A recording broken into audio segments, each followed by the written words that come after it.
కుటుంబాన్నంతా విస్తారముగా దీవించాలనుకున్నాడు.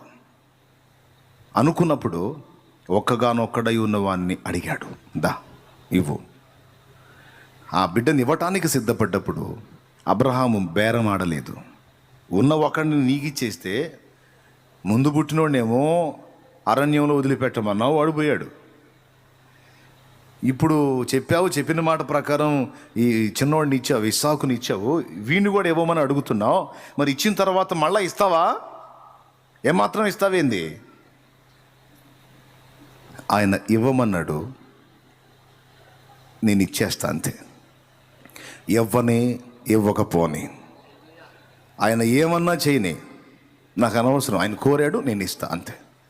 ఎందుకనంటే ఆయనంటే నాకు గౌరవం, ఆయనంటే నాకు ప్రేమ. ఈ ప్రేమ గౌరవాలను బట్టి ఆయన